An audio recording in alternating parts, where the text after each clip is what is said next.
Everybody ready? I'd like to call the Monday, September 18, 2023 Oakwood City Council meeting to order. Would you please rise and join me with the pledge to the flag? Pledge allegiance to the flag of the United States of America, to the republic for which it stands, one nation, under God, indivisible, with liberty and justice for all. May I have a report on the minutes of our... Oh, I'm sorry, we do need to do that too. Mayor Duncan? Here. Vice Mayor Byington? Here. Mr. Stevens? Here. Mrs. Hilton? Here. Mrs. Turbin? Here. Thank you. Now that we are all here, may I have a report on the minutes of our August 7 regular session, work session, and executive sessions? Council Member Hilton. Yes, Your Honor. I've reviewed the minutes from all three of those meetings, and I've found them to be correct and complete, and therefore I move that they be adopted as written. May I have a second? Second. All those in favor signify by saying aye. Aye. Thank you. So ordered. We have several status reports this evening. The first one is a proclamation recognizing September 17 through 23 as Constitution Week. Whereas September 23, 2023 marks the 236th anniversary of the drafting of the Constitution of the United States of America by the Constitutional Convention. Whereas it is fitting and proper to accord official recognition to this magnificent document and its memorable anniversary, and to the patriotic celebrations that will commemorate this occasion.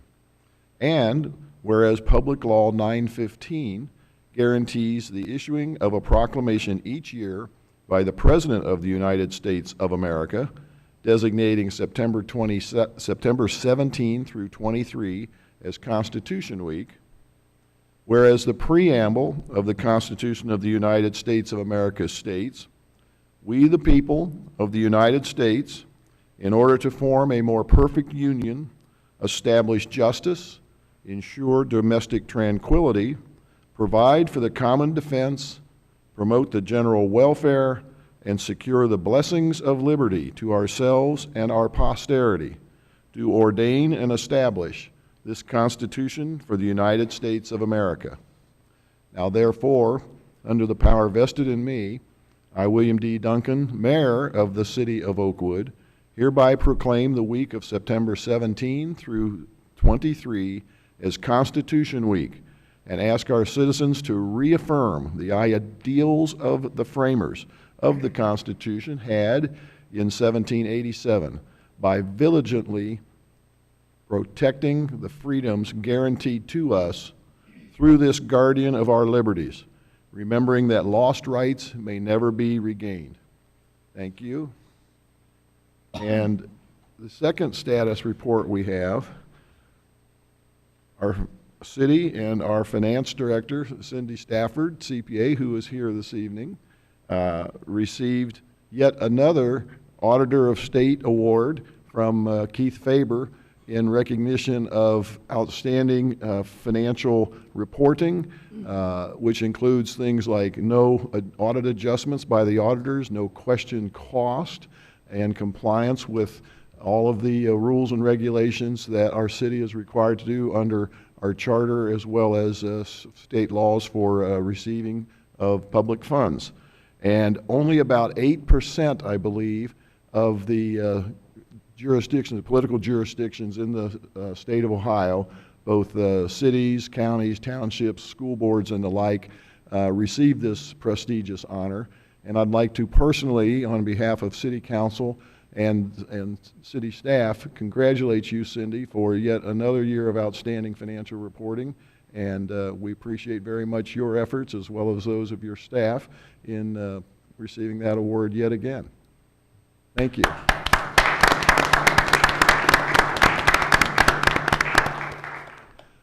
Our next status report is regarding an update on electricity aggregation programs, which the city recently adopted. And I was going to ask our law director, Rob Jacks, if you'd like to give us an update on that situation. Thank you, Mayor Duncan. A lot of people are aware that we now have an electrical energy aggregation program available through the city of Oakwood.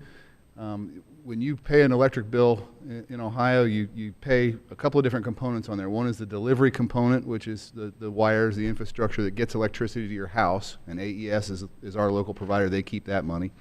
The other component on your bill is called supply, and that's the electricity itself that's being delivered to your house. And that may come to you from AES, or you may have contracted with an outside third-party provider, either yourself or now through a governmental aggregation program like we have here in Oakwood. Our program is now live. You can join a couple different ways. There's an 800 number you can call, and I'll give it out here, but it's also available on our website. It's 866-636-3749. You can call that number and sign up. Or on our website, you go to oakwoodohio.gov/electric aggregation, and there are now links on there where you can sign up directly from our website. You can sign up for either a conventional energy option at 6.57 cents per kilowatt hour, or a 100% renewable option at 6.97 cents per kilowatt hour. I want to just hit a couple of the common questions that I've been getting as people have been starting to sign up and have been interested in this thing. Number one question that I get asked is, who's providing it and how am I going to be billed for it? Energy Harbor is the name of the company that provides electricity for this contract period. Your bill will still come from AES. It will just include that Energy Harbor component on there for what's called supply. People also ask me, what happens if I get into this and I find a better rate somewhere else, or I decide I don't want to stay in it? Can I get out? Will I be penalized? There is no early termination fee. You can jump out whenever you want. And it is possible that you could find a better rate. Sometimes people get into that apples to apples website through the state and they start comparing different contracts, and you might find something that's a better rate. If you do that and you want to switch, be sure you read all the terms and provisions. Be very familiar with what that contract will require of you, because some do require early termination fees, or they have different contract terms that you have to adhere to. Just be sure you understand what you're getting into, but those options are out there. If you stick with the one that we have here, like I said, there is no early termination fee. That said, if you are currently with a third-party provider and you want to switch to the Oakwood program, you can do that. But again, be sure you understand the terms of your contract. Your current provider may charge you an early termination fee to jump ship and join the Oakwood program, in which case you may decide you want to wait it out and join later. You can do that. You don't have to join now. Just know that that's an option, and you should familiarize yourself with those terms. Last question I get, almost everybody that calls me says, I should do this, right? I mean, tell me, I should sign up for this. And I can't tell people that. Our program is an opt-in program for a reason. Council thought it was important that citizens be able to make that choice for themselves, and that no one is forced to participate in a program. What I can tell you is that the rate that's available through this program is a very competitive rate. Like I said, you might find a better one, but you got to understand those terms and conditions. This is a very competitive rate. It compares very favorably to the standard choice offer through AES, which right now is 10.8 cents per kilowatt hour. Oakwood's program is 6.57 cents, so almost half price for the electrical supply. It's a competitive rate, and the other advantage is that this is for somebody who wants a sort of a set it and forget it kind of program. You join, the contract is locked in through the end of December 2025, and when that time period is up, MVCC, who we're part of and who put out the RFP and put this contract together, they will go through that process again. They will find another favorable rate at that time and make that available to people who are in the program.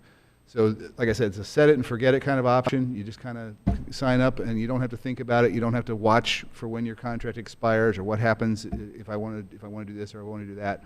So we think it's a good option. Okay.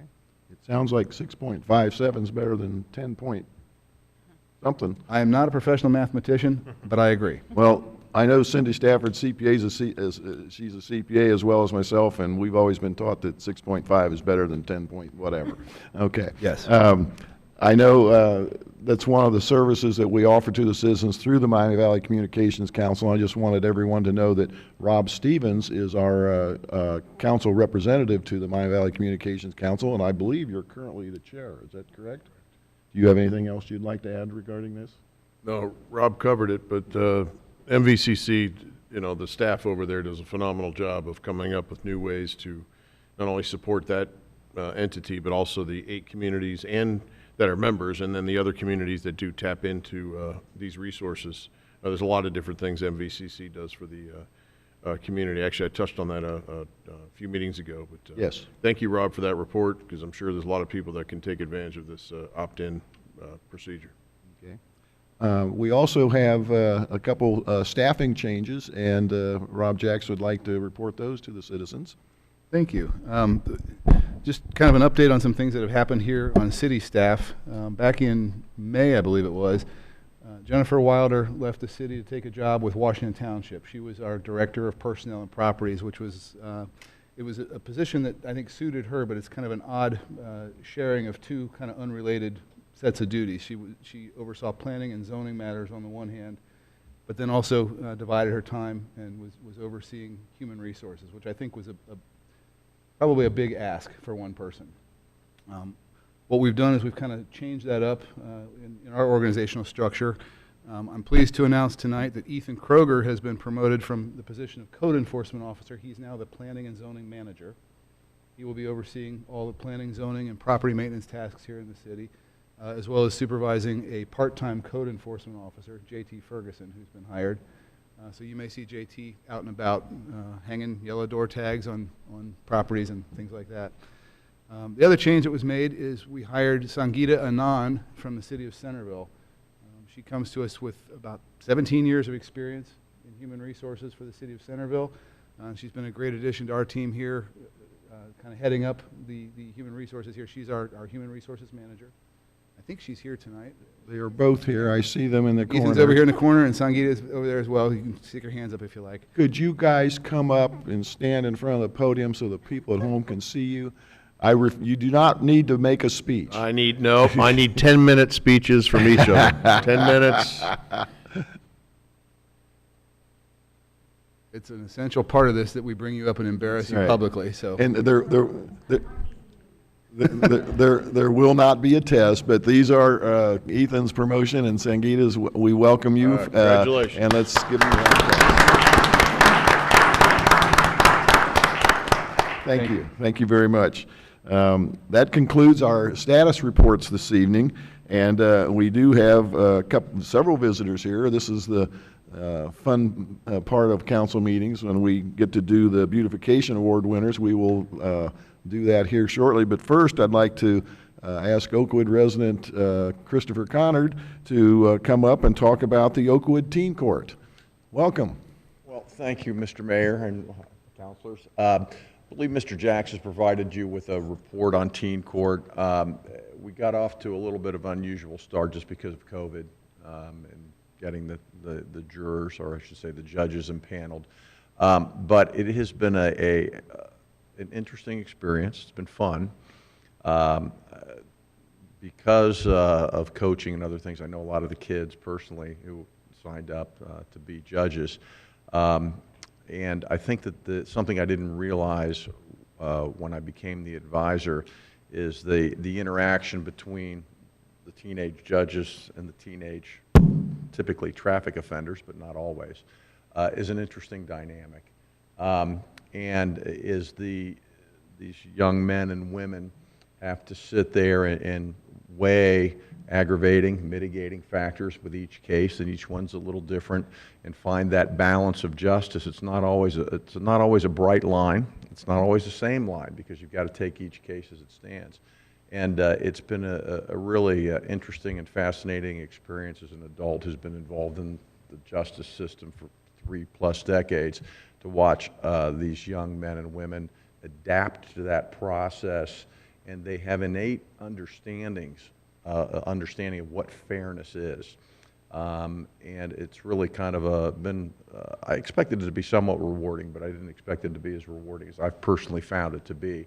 And these high school students here in our community have embraced the challenge to it, and they actually, they don't know what to expect when they sit up where you are, but I think that they embrace the opportunity, and they find it to be more challenging and frankly more rewarding. I could share some of the cases with you at another time, but last Saturday in particular, there was a really interesting dynamic and an exchange of what happened. So I think that the teen court it's a wonderful tool and resource for a lot of people. One, I mean, when teenagers get in trouble, it's not supposed to leave a tail for life. Okay, juvenile court is there because the standard is what's in the best interest of the child, and for the most part, most of these teenagers that we know, they've made mistakes. And the nice thing about teen court is that it's a diversionary court. So if they admit what they've done wrong, they come in, fall on their sword, as it were, proverbially, and show some remorse and some understanding. They will get that understanding from the judges as well. So it is a two-way street, and I think it's really a good program for the city to have. I don't think many people realize that it exists, and I want to comment that on the Oakwood Safety and Police, they do a wonderful job. They are thoughtful. They weigh what the circumstances of each case are and determine whether or not it's a case that is an appropriate one for teen court. So, you know, when you talk about what it is that comes as a community coming together, teen court's a little unknown slice of what makes a community and enhances the fabric of what we do. So thank you for the opportunity. If you have any questions, I'd be happy to answer any questions you might have. Otherwise, I could go on for 10 minutes, Mr. Mayor. Taking the time that was allotted to the I have a question, Chris. So you mentioned it's sort of an unknown thing. So how do people find out about it? Is it the school or the parents or the Well, to be a judge? safety officers? Or No, to no. get there as a juvenile offender. Yeah. Well, first of all, unfortunately, you have to have the interaction with law enforcement. And once that happens, the law enforcement officer, police, make a determination of whether or not it fits the criteria. I'm sure on occasion they will discuss things with Mr. Jacks to determine whether or not it's an appropriate case. But fundamentally, the criteria are that it has to be a nonviolent offense. It can't be a property damage among a minimal threshold, I think a few $100s. $1,000, I think. Yeah, $1,000. So typically you might see some fender benders, but anymore in today's world, the $1,000 is, you know, bumping into a squirrel, I don't know. You know, typically what we see are moving violations with no accident. On occasion, however, you'll see some outside of the norm. I will say that we had an interesting case on Saturday because a 15-year-old thought it would be a good idea to take mom's car for a joyride.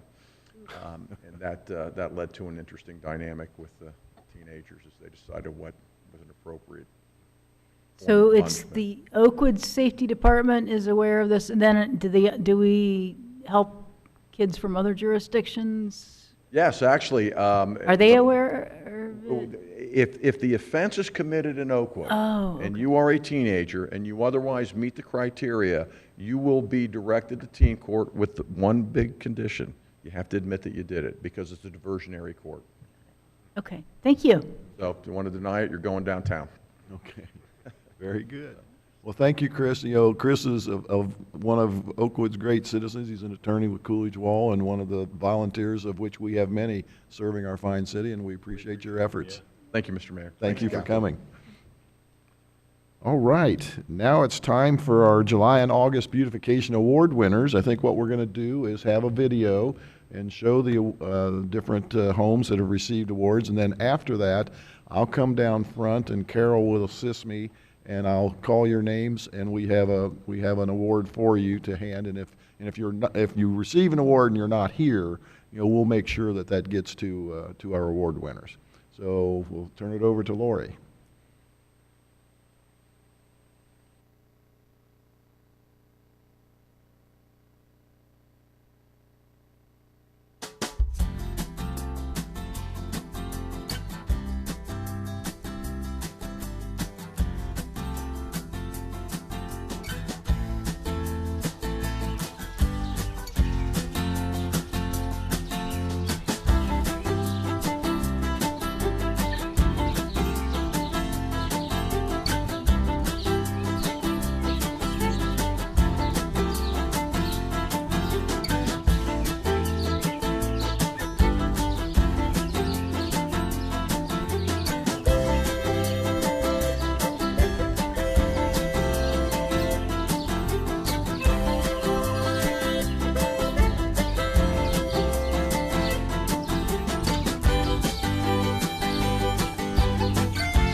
now come down and pass out the awards.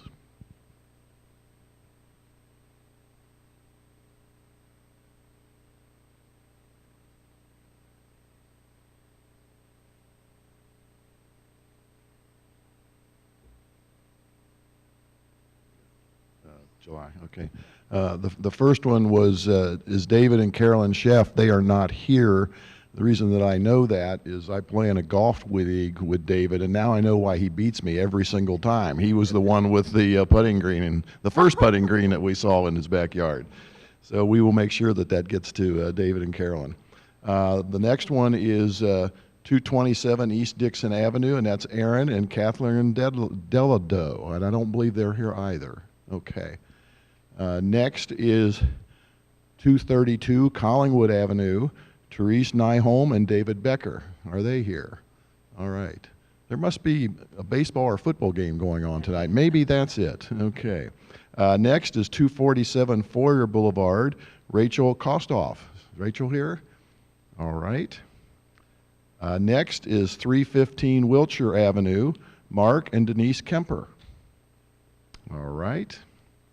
We're on a roll here, Carol. Next is 315 Telford Avenue, Eric Groupie and Dare Arnold.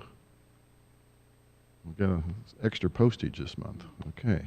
242 Wiltshire Boulevard, James Tunnison and Billy Sue Williams, and they are here. Welcome. Congratulations.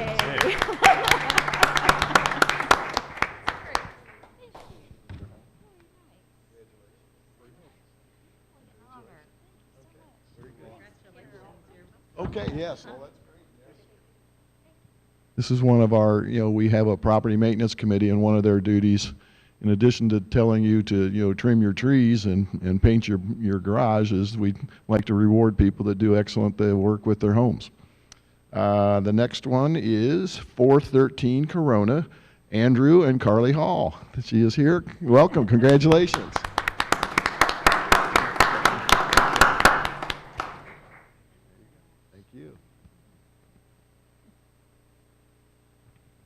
Next is 29 Triangle Avenue, Luke and Madison Hill. They are not here, all right. And then 133 Lonsdale Avenue, Tom and Mary Lou Williams. All right. And then 20 Delwood Avenue, William and Jean Rieger. And I see Jean is here. Congratulations.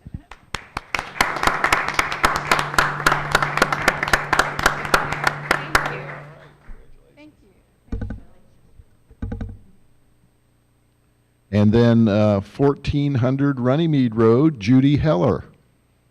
All right, that was those were our July winners. And now for our August winners, 661 Garden Road, Todd and Kimberly Howe. They are not here, all right. 583 Acorn Drive, Mark and Andrea Nelson. 222 Aberdeen Avenue, Sean and Kimberly Johnson. All right. Actually, there's 2 football games on tonight. Did you know that? Okay. And then 1516 Schroyer Road, Christopher Adams. All right. And then 316 East Peach Orchard Avenue, Drew and Karina Moore. Right. And 1216 Raleigh Road, Sean and Darlene Weaver. Okay. 2508 Hillview Avenue, Timothy and Valerie Walker. Okay, we only got 2 left. 1220 Runnymede Road, John and Autumn Johnson. And our final winner is 121 Park Avenue, Michael and Stacy McCloskey. All right. Well, thank everybody for coming tonight, and we appreciate all the great homes that are in Oakwood and the award winners. And do we have any more? This is it for the year? Yeah. Okay. So soon it's going to be Scarecrow Row and the Christmas decorations, and so we look forward to seeing those events as well. Thank you.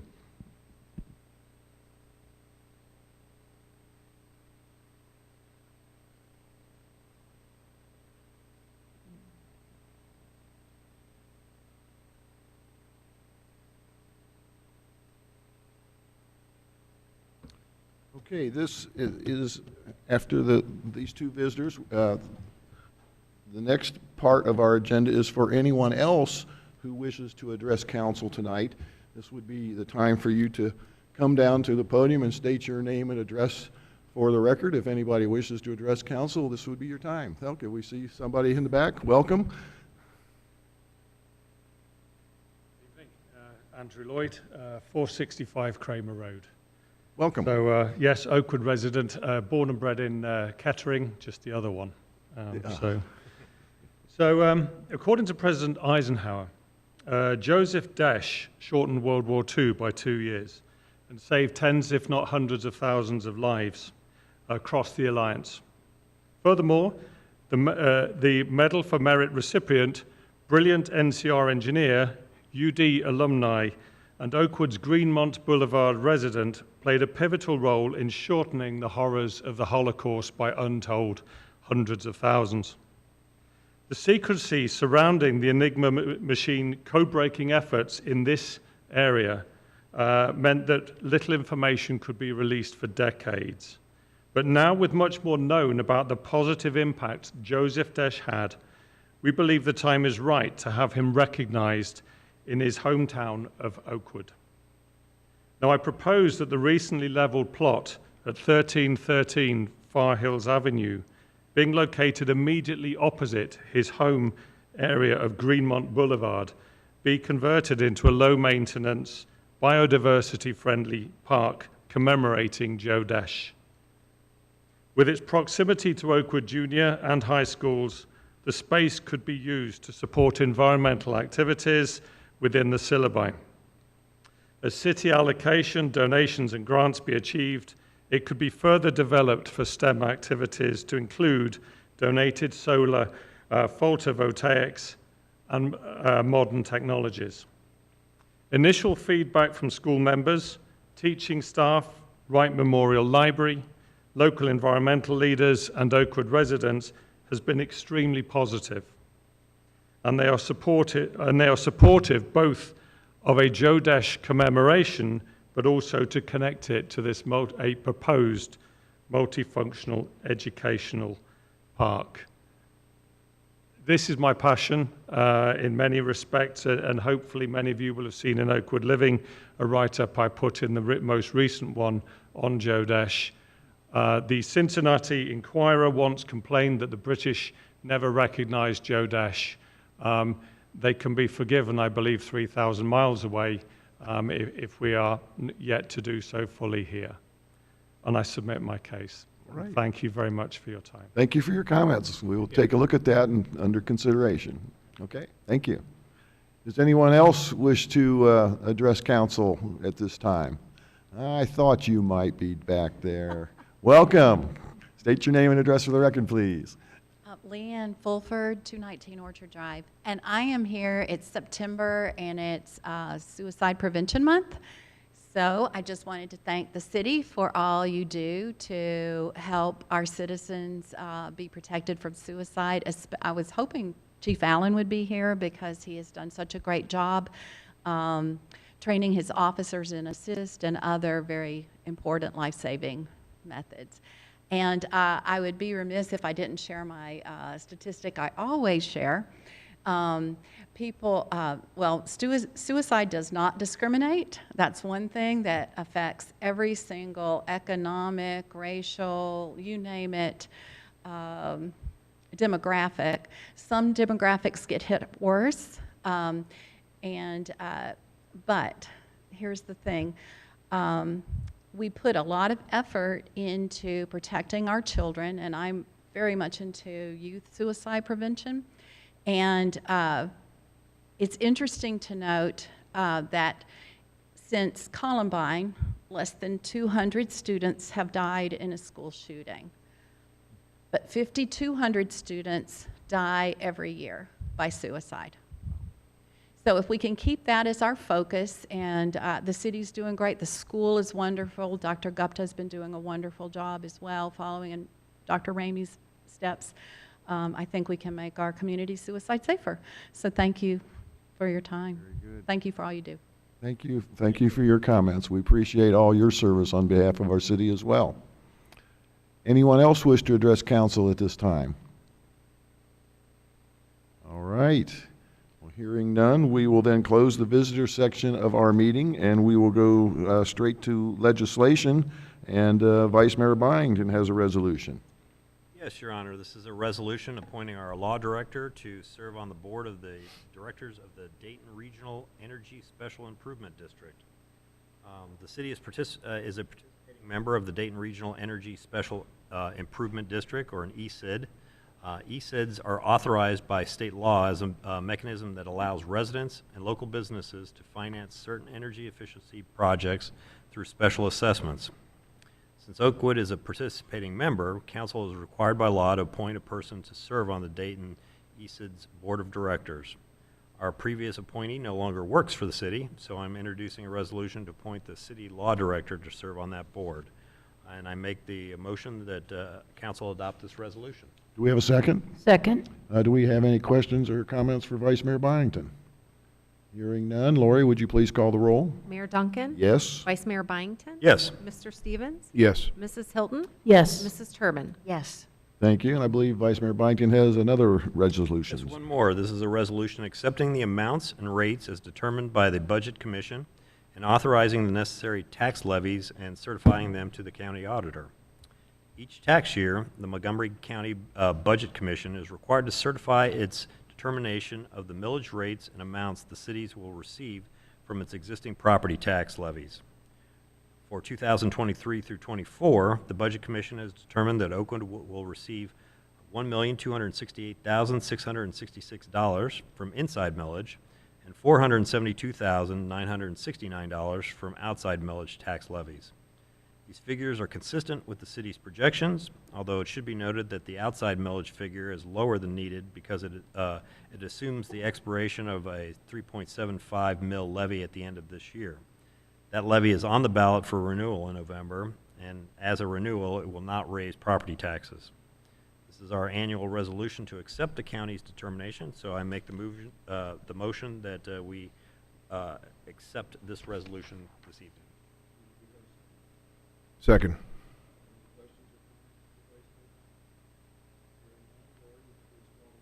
Mayor Duncan? Vice Mayor Byington? Yes. Mr. Stevens? Yes. Mrs. Hilton? Yes. Mrs. Turbin? Yes.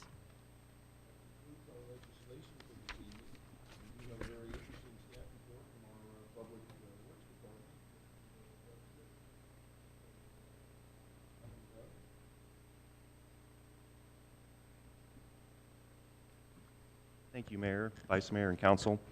Feel a little pressure tonight with the exciting news that we had this morning. I know we all started out with the Joby Avionics or Aviation announcement. That was a wonderful event for the community, showcasing the Hawthorne Hills beautiful event. So with that, I'd like to share and continue the good news that the Public Works Department is doing. Currently, also what will be happening this fall. We still have projects happening in the fall, and then also what we're planning for 2024.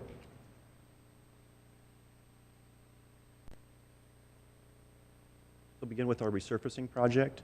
The resurfacing project is complete with the exception of a few punch list items.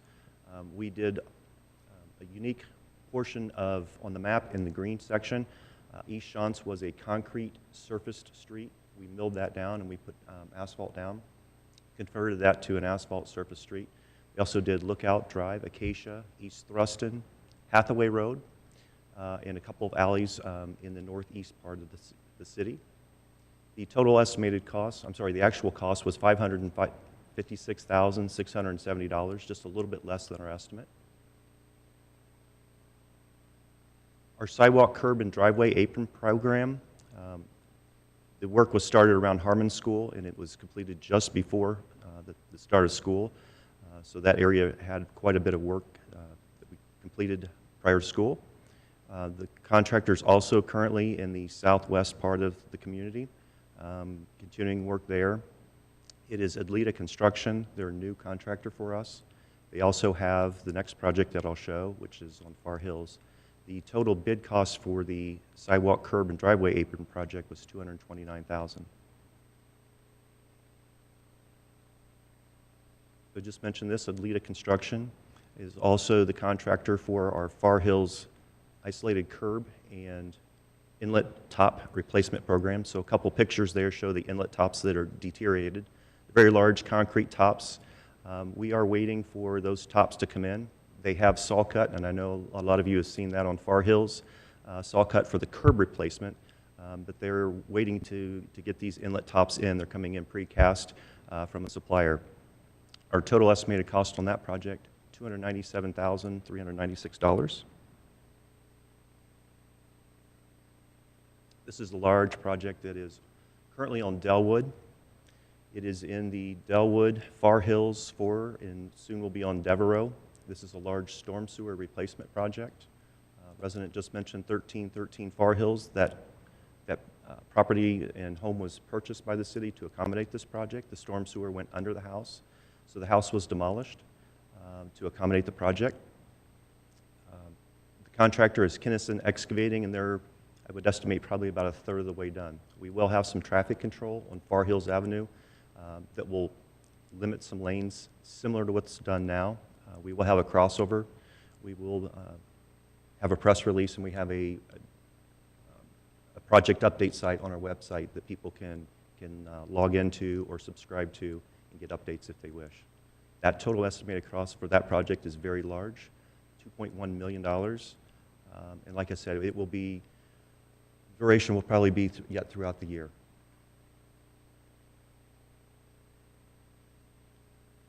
So we've been talking about this project for a long time. This is the Vectren Centerpoint, actually, project. I highlighted in yellow. It is supposed to be the last year. They are removing old bare steel cast iron pipes, installing gas meters outside the home, and new services to the homes. Work continues in these areas. There are 4 project areas. The Northview, Haver, Kramer, Southview area. They're also currently working on Acacia on the Schaefer Boulevard, East Shantz Garden area. Wonderly and Clariana is primarily done, and then the Fairmont Avenue area, in the same area where we're doing the sidewalk curb and apron project, that work still continues as well. This is a new slide that I wanted to show council. So if you get a lot of calls or you get a lot of questions from the community, Tom Long put this map together. These are all areas that contractors are working in. They're usually, typically utility contractors. The yellow is the Vectren Centerpoint that I just mentioned, so that is included here. But the other projects then are typically a communication type project, primarily fiber optics. But you can see the majority of the city has work of some sort.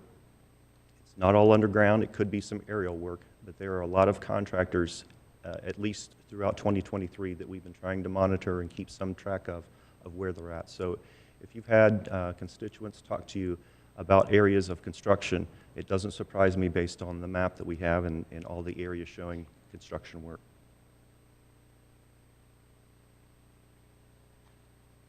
So in April, I had told you that we had a dump truck that had been ordered for several years, actually. I didn't realize it had gone on that long. And I know that Nord put this in your packet a couple of weeks ago. So we took delivery of this truck on July the 28th. We had ordered it back in April of 21. So let me explain it real quick. It's hard for me to believe in today's world where you can order about anything on Amazon and get it in a day or two, that it takes 2 years and 3 months to get a vehicle. What it is, of course, we all hear about the supply chain, and I can only confirm the fact that it took us 2 years to get the truck. But we received the truck, just the cab and the chassis, so just the steel frame, after about a year. The other parts that you see on the truck, so the snowplow hitch, the hydraulic tank right between the tires, the tarp that's kind of the angled piece across from the rear wheels up to the cab protector, and then the large hook lift that's kind of hard to see, but it mounts on there. That truck then is what we use daily for our yard debris pickup. We use it for a dump truck. We use it for de-icing. So those components then all come in and they go to an upfitter. So a local vendor then around here takes all those components and builds that truck off the cab and chassis. So Each of those components then has a long lead time or different challenges in getting the material. So when you combine all of that to get that built truck, unfortunately, it took us that long to get the truck. Total cost for the truck was about $141,000. I know this is not our best picture. It's an older truck, but this is new as of Friday. We ordered 3 new V-Box salt spreaders this year, and again, we didn't know when those would come in. They were a little bit higher priced than we had anticipated due to the steel, but these are all stainless steel. This is one that we just received, like I said, Friday. The others are available at the dealer. We just have to pick them up. These will replace, obviously, 3 older units. One is as old, 28 years old. Our newest is 20 years old, and they're steel. So they do, in the salt environment, get a lot of deterioration to that. So this stainless steel will hopefully outlast a lot of us and serve the city well into the future. So they're brand new. We just took delivery, and we anticipate using those yet this year. So that was very good news that we got those in time for the winter season. The total cost for those is just over $97,000, about $32,000 a piece. I mentioned last time that we purchased a sewer camera. So the sewer camera comes in this nice all-in-one trailer. The trailer has its own generator, small air conditioning unit because it gets pretty stuffy, and there's a little office area where the controls are, and in from about the wheel back is where the camera equipment is. It's a little tractor unit, goes in the pipes, and we can inspect pipes and see if there's any problems. We've already found problems. So this is a very good purchase for us. It will, however, identify problems that we have to address. So we don't want to ignore them, but we are going to find things that we didn't know were there. The total cost for this purchase was about $110,000. The leaf collection. Leaves are already falling. A couple of options for our leaf collection: self-service, so 24/7 at our recycle facility. You can drop those off anytime. We have the yard waste area for residents to bring those in if they wish to bring those in. We also have the citywide collection where we come around bi-weekly. That collection begins on October the 9th and after 10 weeks concludes on December the 15th, and we will extend that if conditions warrant. Refuse and recycling. We have the styrofoam recycling event that Green Oakwood hosts locally. That's in combination with the county's recycling styrofoam collection at the Weggers and Gardens. Weggers and Gardens recycling event is 9 to 1, and Green Oakwood does typically have shortened hours in that time frame. And they'll post those to Facebook. We also post them at our recycle center and also on our website. That event is on October the 14th. That's a Saturday. So there are other ways that folks can recycle. Again, our recycling and yard waste drop-off facility is located for use 24/7. We take cardboard, commingled recycling, just like you can put out in your trash, and refuse weekly. And we also have the yard debris laydown area. We also have the monthly self-dumping at the Public Works yard. It's the first Saturday of every month from 8 a.m. to noon. And then we also have refuse dumpsters available. The refuse dumpsters are free if it's green waste only, so any kind of yard debris that you have. There is a fee for household or remodeling debris, and that cost varies from depending on the weight. It's $115 for the delivery and pickup, and then plus the weight of the container. It's $38.25 per ton. I took a quote out of the August 23rd Oakwood Register I thought was really neat. It was a new resident wrote a letter to the editor about our recycling service, and it was a really nice article. They called it an innovative refuse removal system. And I couldn't agree more. I think it is very unique. I've shown this picture before. So the picture on the left is one of our refuse packers.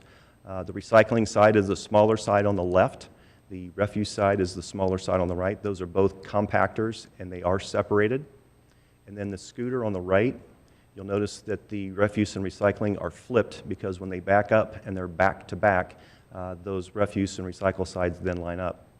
It's hard to see on the scooter, but between the two red arrows there is a little black divider line, and that actually is a divider that is in the scooter. So the scooter operators take the recycle and put it on the right, or refuse on the left. And then again, we take those scooters, dump them into the larger trucks, and then those trucks make 2 trips. One goes to the Montgomery County Recycle Center, Montgomery County Transfer Station for deposition of the refuse, and then we go to Rumpke for disposing of the recycle. This is a graph. I won't go through the details at the bottom. I've not updated those from April. I don't have all of the, of course, I don't have the year-end numbers. But I really think this is a unique graph. Number one, it helps us budget. So we can estimate over a long period of time. I only have 5 or 6 years up here, but we have records back for at least 2004 that I found. So we can really estimate how many tons we generate, and then with our cost being fixed at $38.25, at least in the time being, and $35 for the recycling, we can really get a good, accurate estimate on what we think our tipping fees and disposal fees will be. And I always look at February, and I know it's after the holidays, but how close all those years are together, it's like we can predict how much material we're going to have in February. So I don't know, it's just it's a weird quirk, I think, in the graph. So here's our cardboard collection trend. This is taken directly from the dumpsters at our recycle center. So we take those dumpsters directly to Rumpke also, but we take them to a different area. So we don't dump them with the commingled. This is strictly cardboard. Since 2022 in January, we started receiving some revenue. It is market-based. So we get whatever the market is, they subtract off a processing fee, which I recall it's $30 a ton. So if the market's 130, we'd get $100 a ton. If the market's 30, we get 0. But at least it's market-based revenue that we do get, because the residents recycle that separately, and then we take it and put it to Rumpke separately, so it's a lot cleaner product. So the last 2023, that's just through August, so don't think that there's a dip. As a matter of fact, I think we might be equal to what we had last year, looking at where we're at through August compared to all the way back to about 2019. So the residents are really using that. If you go down there on a Monday, we typically put out at least 1 or 2 more containers. So there's typically anywhere from 4 to 6 containers full over a weekend, and about that much through the week. So the residents are really using it, and they're using it well. So here's how you get rid of the things that are not so easy to dispose of. So that's the household hazardous waste. So everything from batteries to your paint is a large item that's very common. Of course, your lawn chemicals, all kinds of household cleaners, those are what's considered household hazardous waste, and we do not want those to go into the recycle or refuse stream. There's 2 ways to get rid of those. The Oakwood Rotary Club does a service project where they collect those on a quarterly basis. The next event is Saturday, October the 21st. We have a number to call to schedule pickup. It's 937-296-5155. You can also find that on our website. The club does not charge for the service. However, they do take donations for their community projects. Residents, if they're willing, in the hours have shrunk. It's a little bit harder on Tuesdays. The transfer station and their recycle center does take household hazardous waste as well. Their hours do vary, especially I think starting in November they go to a winter hour, so it goes down to 1 time per month, whereas now it's every Tuesday. So it's a little harder, but it is an option available. So winter operations, currently, if you've not been down to Public Works, we do have a full barn of salt, which is estimating about 800 tons. It is full. Last year, at least last winter season, I kind of just take the season. It seems more easier to see a season than a true calendar year. We used 741 tons. Previous year, we used 639. Our average is right about 800. So our current barn will give us about a full year's worth. Our current salt cost, unfortunately, is pretty high. It's $91.62 per ton. That started August 1 of 23, and it goes through July 31st, 24. So whatever we have to buy to restock will be at the $91.62. We do use the Swap 4G consortium where a lot of local governments go together and they bid the salt. The salt was bid for 2 years this time, so this is the second year of that bid. Our prices last year were $83.98. I would imagine a lot has to do with the economy, trucking, price of fuel. Hopefully, if we have a mild winter, maybe the supplies will be there and we'll see a little bit of a discount. If we have a heavy winter, then I would anticipate that the cost probably would increase. But again, it's something, having the 2-year bid will allow us to budget for. We're going into next year with this price, but then we'll have to, they bid in July, so we typically know about our budget time what the bid costs will be.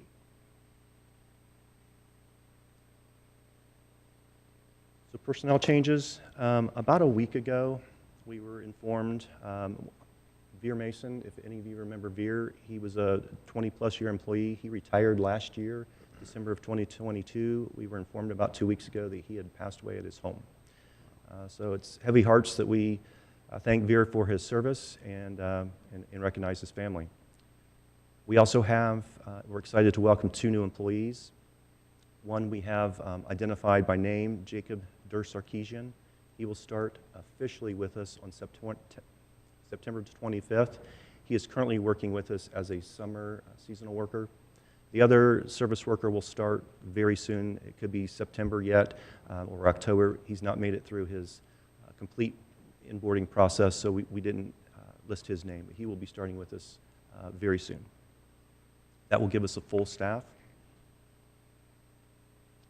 And with that, I conclude, unless there's any further questions. Any questions for, go ahead, Councilmember Turbin. I think besides all of the things you talked about, I think there's a shred event coming up too, isn't there?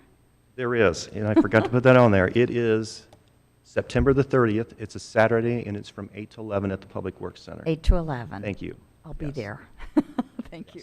Any other questions or comments? Yeah, real quick. Doug, the Far Hills inlets that we talked about, you said they're pre-made and we Yes. order them, and I assume they're concrete? Yes, they are. Is there a product that's out there that, because those always seem to obviously break because of physics, and is there a product out there that can be made and purchased and used instead of concrete that they may last longer? Always seems to be a problem since we have, right along Far Hills. Yeah, we've talked about that, and I look everywhere we go because that's a standard ODOT, especially on state routes. You see them all over the place. So I look everywhere I go. Most people put the concrete back. We're actually replacing the whole top. A lot of people will just patch that. I've not found a product. We've talked about internally making some kind of a steel sleeve or something to do that. The problem is you have to have a sound structure, so you almost have to replace the concrete, and then you'd have to put some kind of steel sleeve or something over it, and they're all different. So they'd have to be custom made. They're very difficult to work on because there's very little space. There's a manhole that you can go down in, but sometimes they're very shallow and you can't even physically get down there, or you'd have to reach through the mouth, which is only 6 inches. So they're just very difficult. We haven't found it, but we continue to look because they are very susceptible to the deterioration. With They're all concrete. different sizes, Yeah. I assume, for the They most are. part, based on sidewalks, right-of-ways, just all different. Yep. Where the street goes, the curb, all that varies. The length Right. varies. Of each one, right? Yeah. It depends on how they were initially designed, but the length varies to Yeah. take the water And out. I imagine that they'd be more expensive, and I understand that, but I thought if they would last longer, maybe we could start replacing them over time. Agree. If we could find it. I didn't know if there was a product, or like you said, ODOT, they obviously encourage concrete, otherwise they would probably come up with something that would save, at least you assume so, so. Right. Okay, I was just curious. Thank you. Thank you. Any other questions for our Public Works Director? No, great job. All right, Yeah, well, thank you for your excellent. report. We appreciate it very much. Thank Okay. you. Next item on our agenda is our Oakwood moment, and Councilmember Turbin has that for us. Thank you, Mayor. Well, tonight, for our Oakwood moment, we wanted to recognize Oakwood Rotary and the Oakwood Community Center Blood Drive. Now, the blood drive is one of the many services that Oakwood Rotary organizes, and you don't hear much about it, but it truly is critical to saving lives here in Montgomery County.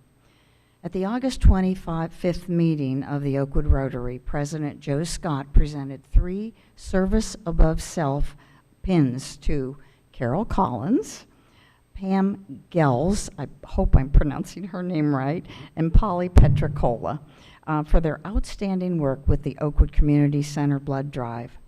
Under their watch, the blood drive has grown to be a critical part of the community and a true support system for our local hospitals and patients in need. The Oakwood Community Blood Center was started in 2007 by our own Carol Collins, and since then it's been helmed by Polly and Pam.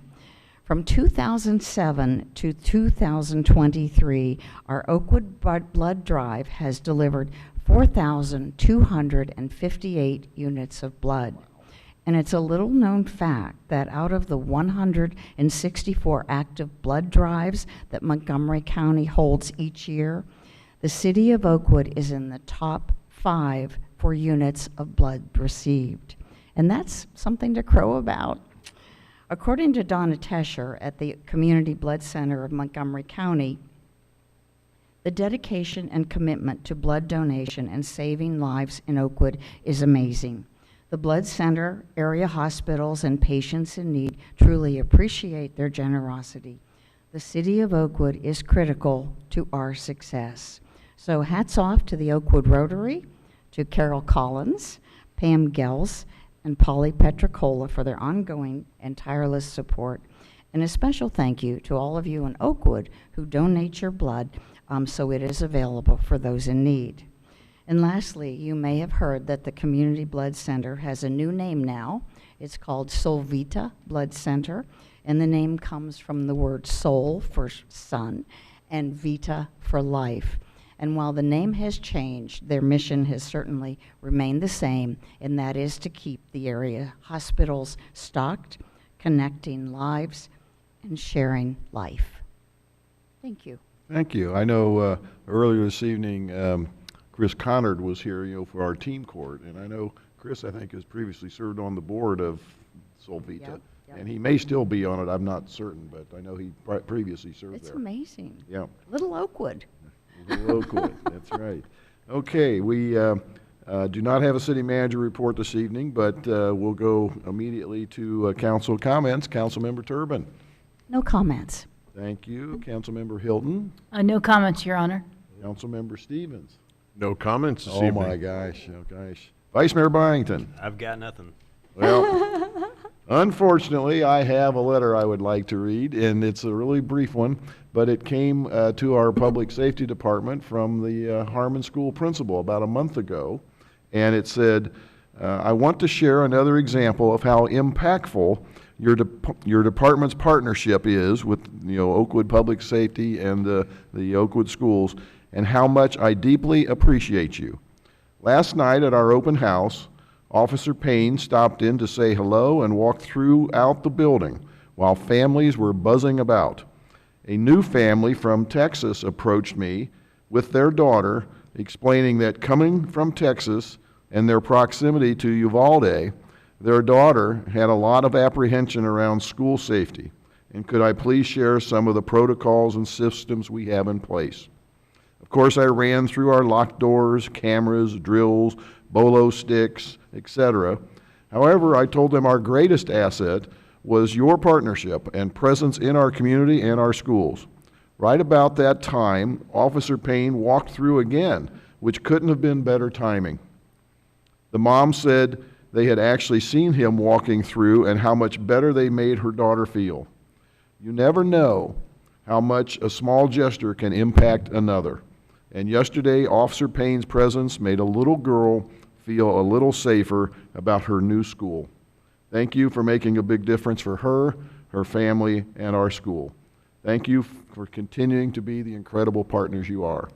So with that, our next meeting will be on October 2nd, Monday, October 2nd, 2023, and we are adjourned.